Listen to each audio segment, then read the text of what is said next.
Okay, we're getting ready to start the clay mask, and you should have a piece of fabric, your clay slab, your 2 sticks to keep it from getting too thin, your roller, a dull pencil. A sharp one doesn't work very well. Sometimes I use the end of a paintbrush, your pattern that you already created. We have some vinegar and all of our texture items right here. Pull a paper clip out of there. That'll be for your cutting tool. And then the first thing we're going to do is roll out the clay. You can see that the pattern is bigger than this clay piece. And it's really important not to get it too thin. And it's almost the right length. So what I'm going to start doing, instead of rolling it this direction, I'm going to take my clay and flip it. Keep your sticks close to there. Make sure that your rolling pin is resting on those sticks because you don't want it to get too thin. Then you're going to use your hands and press down on this part. You're probably going to need to stand up because you're going to have more strength in your arms if you stand up and do this. And then I'm going to check. It's almost wide enough, so I'm going to roll it just a little bit more. And then I'm actually going to pick it up and turn it back the other direction. And I want to get this clay the same thickness as this piece of wood. So now I'm going to continue to roll it this way. It's really important not to just smash your rolling pin down on there and get a big groove. It's also really important to keep these sticks here because if I don't, it's going to get too thin. So it's this right now, I'm rolling it back and forth. It's the same thickness as my mask. So then I'm going to take this mask and I'm going to turn it upside down and place it on the clay. And I might just roll over it and lift it off. Then what you have is a print of what you drew. Now we're not going to do anything with this part yet. All I want to do is cut out the outside. This part will burn off in the kiln. It will not stay on there. So you take your paper clip, hold it perpendicular to the fabric, not at an angle. And that way you'll get a nice clean cut.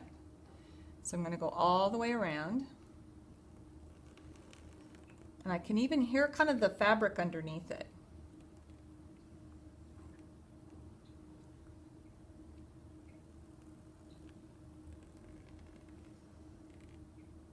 Then I want to lift away this clay. We're going to use this clay for the pieces that we add on. At this time, I'm going to dip my finger in the vinegar and just smooth the edges real quick. Now, it is a reverse image. If you don't want it to be a reverse image, if you want it to be just like the other one, just pick this up really carefully because it's really soft. You don't want to distort it. And flip it over. And now I've got the image. And if it's got a little bit of texture on it, you could slightly roll over it and get that texture off.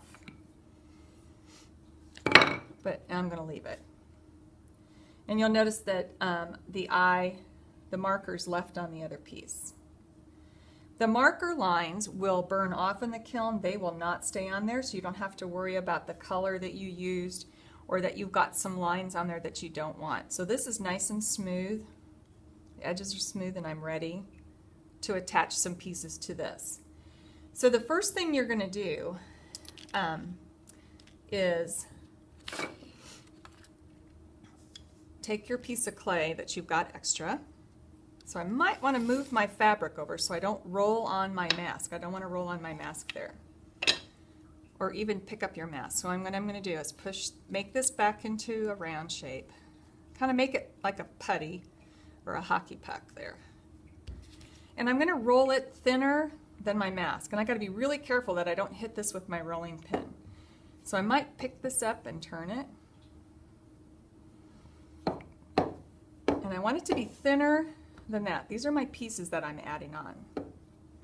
And this is where you're going to get your eyes and your mouth and your nose. So then you can take this pattern that you've got and you can use this, and it won't all fit on there. You'll notice that I'll have to redo it. But if I lay this on here again and either rub over it or roll over it, because you used a marker that is water soluble. The washable ones, it'll come off onto the paper and I can lift it up. Now I can cut out my pieces. So I'm going to cut out my nose, and you have to be really careful getting this out because it'll stretch. And if it changes a little bit, it will be okay. Sometimes I change my design while I'm working on it.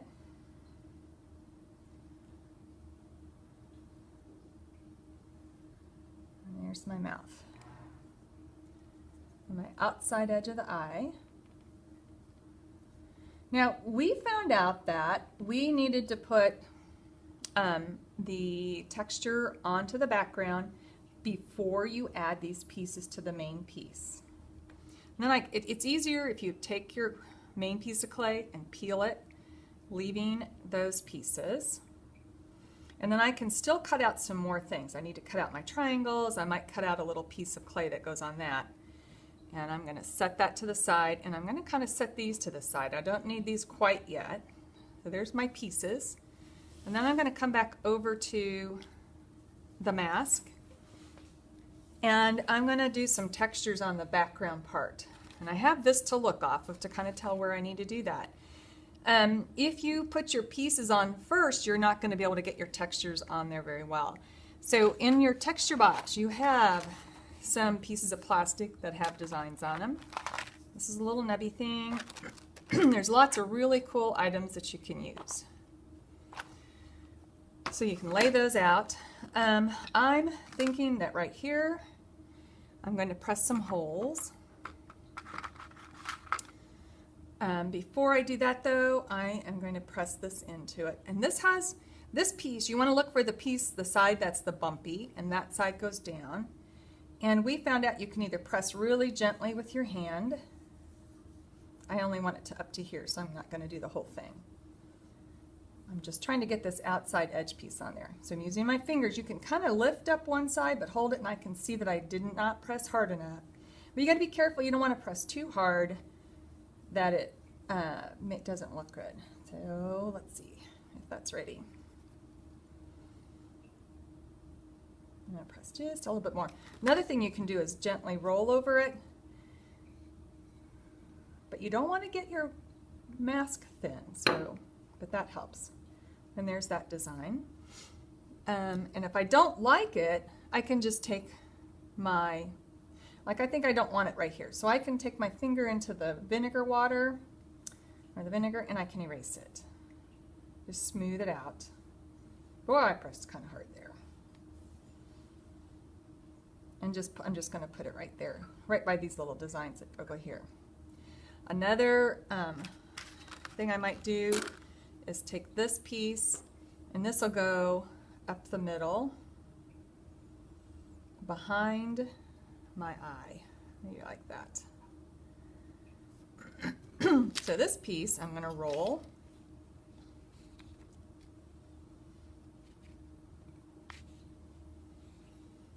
And it'll leave some bumps in there. Pretty cool. And I'm going to add a piece of clay up here, so I'm not going to worry about doing the texture things here, and my brush is going to be there, so I don't think I'll do that. And I may put something behind over here, or you can leave it smooth. You don't have to put textures everywhere. You kind of want to think about your design and don't get too carried away with things in there. One of the things that works really well is to use roll this Lego, and I sometimes take my extra clay and press into it to see if I'm going to like it. And that way I won't ruin my piece. So I'm going to add some other things. This works really good. But I'm thinking I'm going to leave this as is. So now I'm ready to attach my mouth and my eyes. And I can use this as my guide to make sure I'm getting it in the right place. So